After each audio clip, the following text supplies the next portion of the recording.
تراكمات رسائل حنين. على شرفات العمر الطويل التفت حول قوقعتها العاجية متلذذة بوحدتها وعزلتها، وفي التيه ضائعة حد النخاع منتظرة عودته، آملة منه إخراجها من سيناريو حياة في حلقة مفرغة أحداث تدور. لا جديد ولا أمل يرجى، فقط كانت هي وحدتها من حبكت تفاصيل القصة بأحداث منافية للبعض. كانت فقط تتأمل وترتجي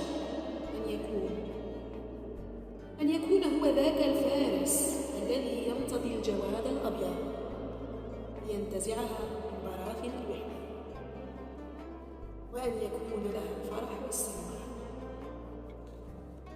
أن يكون لها ذاك المحب الذي يهز مكنوناتها هزا.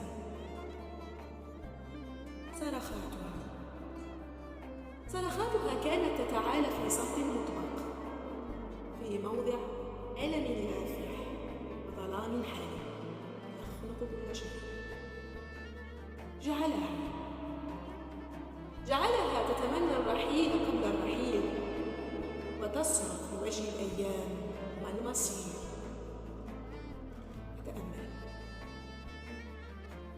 تتأمل الزمن الآتي في لحظات صمت صاخب، وتقذفها نظراته إلى حيث لا رجوع.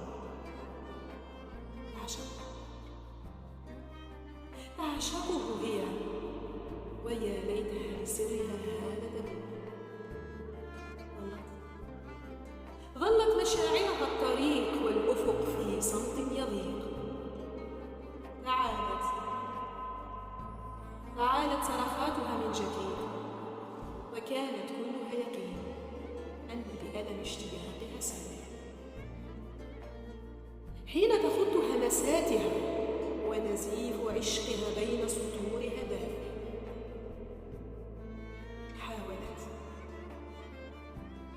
حاولت وما زالت تحاول، وترجمت ما بداخلها وتؤرشفه في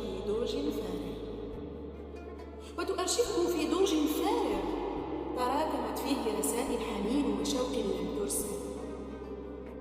في فحم كل منها حب وعشق وأنين. يا ترى حب يقبل الاندثار، حب سيبعث لا محالة، حب عصفورين كسيئي جناح غمس ريشهما في ألم الحرمان، وغرد بحنجرة عندليب أبكم.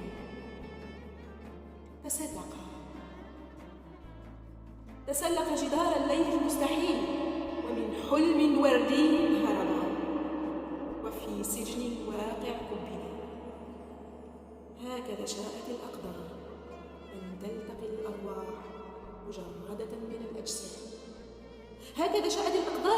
الأرواح مجردة من الأجساد. قدرا ومكتوبا